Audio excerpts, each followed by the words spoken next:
Hello, everyone, and welcome again to the Nourish Together Kitchen. I am Thais Harris, and today we're going to talk a little bit about carbs.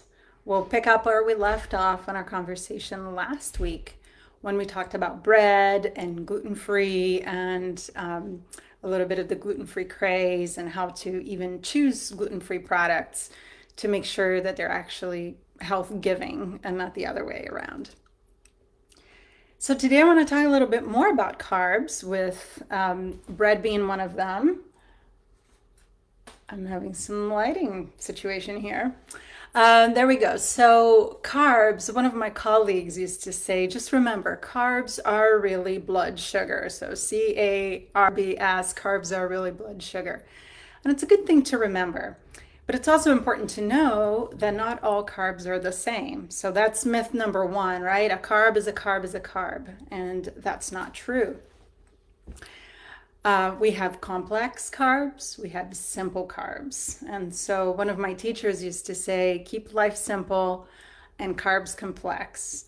And what she meant really was like to keep life simple and easy and healthy. We need to really focus on the complex carbs. So the carbs, what happens is they usually have starch, right? And that starch turns into sugar. It turns into glucose in the body. So how slow that glucose hits our bloodstream is really key to maintaining good health. We also need to look at what kind of carbs are in the meal and what kind of protein, fat, and fiber is in that meal as well. And I'm just gonna leave that light off. I'm hoping the light here is good. I think you can still see me pretty okay. All right, good.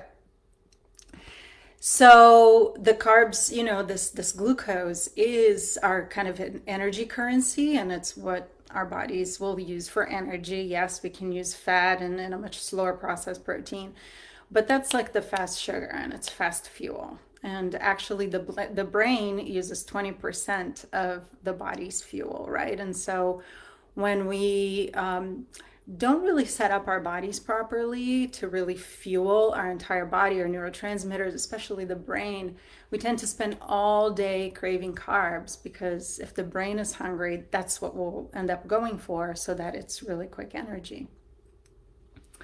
And yes, carbs are important. So there we have to make the distinction between sugar and carbs, because simple sugars, white sugars, sweet things, the very starchy carbs with the white pastas and white breads, we don't really need those. It's not like they have a function in our body. It's the opposite. They actually rob us of certain minerals and vitamins.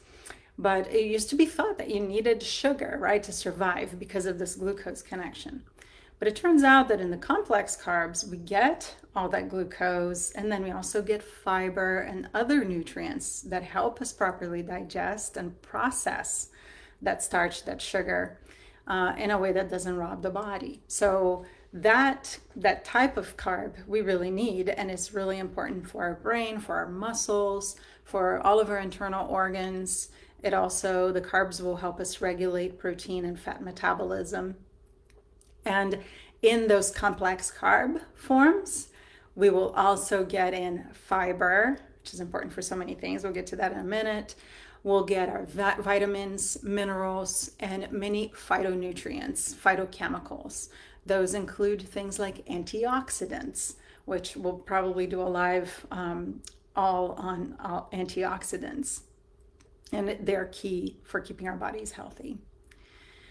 So all carbs are not the same. And I already made the distinction between those simple carbs, which would include all the sweet things, including the white flour and any kind of processed, really refined flour product, even if it's not wheat flour. It could be a rice flour.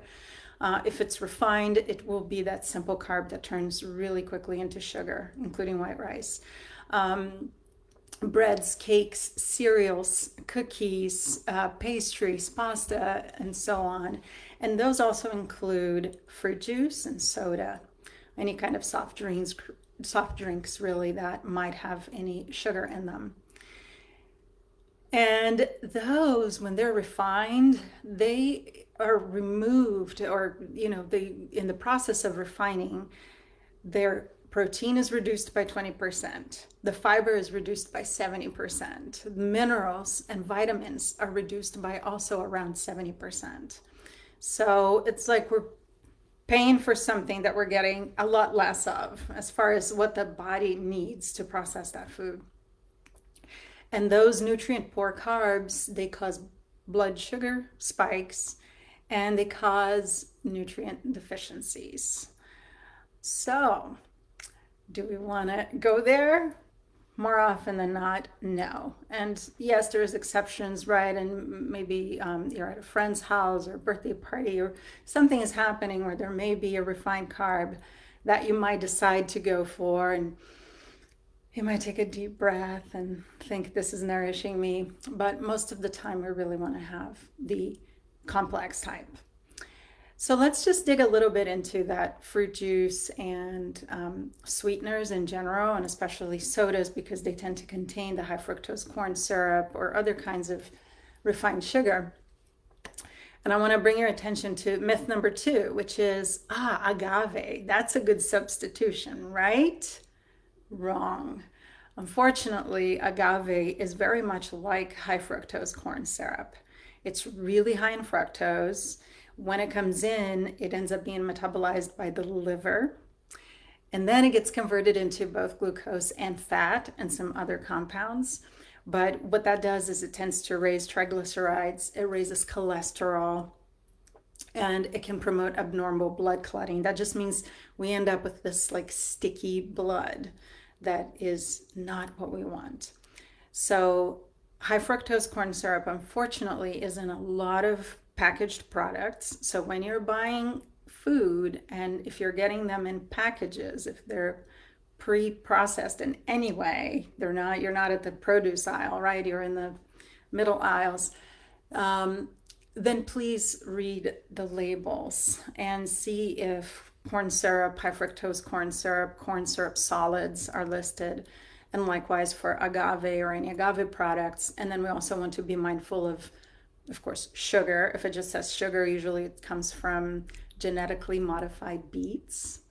It may say cane sugar, in which case a little better, but still refined sugar, right? And so we want to look at all of those, because all of those sugars, and especially actually the beet sugar, genetically modified, it can be highly allergenic. It can contribute to irritable bowel conditions. And all of these very simple sugars, they can be very acidifying to the body. And cancer, for example, loves an acidic environment, right? So we don't want to make it easy for processes in our body to be very acidifying, including the fact that when we eat a lot of refined sugars, we are creating that acidity because we're pulling from the alkaline reserves in our bones and in our bodies. We have to pull the minerals and the nutrients to help us digest and process what we're eating if the food that we're eating doesn't have any of those minerals to give. And so in the case of maple syrup, molasses, and even coconut sugar that's very minimally processed, those will still have some of the minerals attached to them and even some vitamins that can actually help us digest them. So as far as the sugar content here in this carb conversation, keeping it in moderation, and then choosing the whole sugars like maple syrup, grade B, or now called dark maple syrup, that tends to be less filtered, so less processed, will have more of those minerals. And let's see, so one of the things about refined processed foods too, with those sweeteners like the sugars and the high fructose corn syrup, they tend to be low in bulk, like they don't have a lot of fiber. And when we're shopping for things like crackers, maybe, there are some packaged items that we might be buying. I still buy some things that are, crackers, maybe a brown rice or quinoa pasta. And so it's important to look at the fiber content and that sugar content and read the ingredient label to make sure that sugar is not being snuck in. because often it is, including pasta sauces and all kinds of different things that you wouldn't think would have sugar added, but do. So reading that label is really important. And because they're low in bulk, as I was saying, they don't have a lot of fiber, they can be really easy to overconsume. And we know that, organizations, corporations go a long way to make sure that what they're serving will be very addictive, right? That we'll want to eat more and more of. There's even studies that show like what the actual perfect crunch is for people, and so they actually measure it, and so then they design the products based on that. And the crunch factor is one. There's like the bliss point, which is when a food will be so amazing that people can't stop eating. So it's important to think about that and to notice that and to read those ingredients and to think about foods that we can't just have one of, because the overconsumption of these foods, along with the ingredients that are on them, are what's going to cause, insulin issues, and then set us up for metabolic disease, inflammation, heart disease, cancer, mood disorders, and so many other things. And our yearly consumption of refined sweeteners, so this is not even total added sugars, because that's even further, but the refined sweeteners is about 77 pounds a year, which is a lot. It's about 23 teaspoons of sugar a day. And of course, some people less, some people more, right? This is an average number, but it is a lot more than our bodies are set up to handle. And it calls on insulin too much, and that eventually leads to insulin resistance, metabolic conditions, diabetes. So wherever possible, limiting the number of those simple carbs so that we can have whole foods and foods that have a lot of fiber.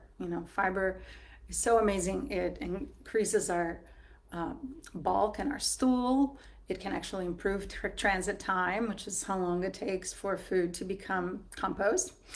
And it softens the stool. It actually hides toxins from the body, and it attaches to toxins and helps escort them out of the body.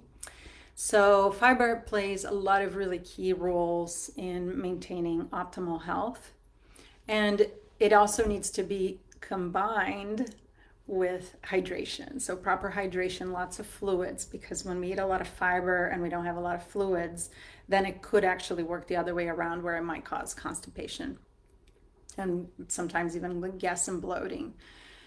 And then we talk also about our microbiome and probiotics and the role that fiber has in that. And so that will be also another under 15-minute conversation, if we can do that with the microbiome, since it's such an amazing and vast topic.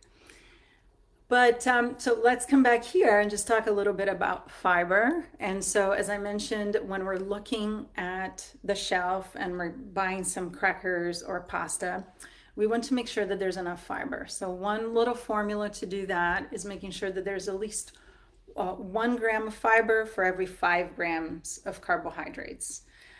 Most products will be actually closer to 10 or up. And even up 1 gram of fiber to 10 grams of carbs is okay. That 1 to 5 is more ideal. 1 to 10 is okay. And you might be surprised as you are at the store and you pull up a box of crackers, and you might find that there's, 1 gram fiber to 25 grams of carbs, right? So that's like not enough bulk. It's something I might eat a lot of, and it will be sugar. It will be the carbs are really blood sugar immediately. So think about that when you're purchasing, and remember not to be fooled by claims in the boxes. So really reading labels is really important, because the box might say things like, organic or made with organic ingredients. That's great. We want organic foods. But some organic packaged products are still going to be super high in sugar and have canola oil and other vegetable refined oils. There may be a lot of even colorings or different things that, and flavors that we don't know what they are. So just make sure, yes, organic is best. We want to strive for that, but still reading the label and reading the ingredients list is really important.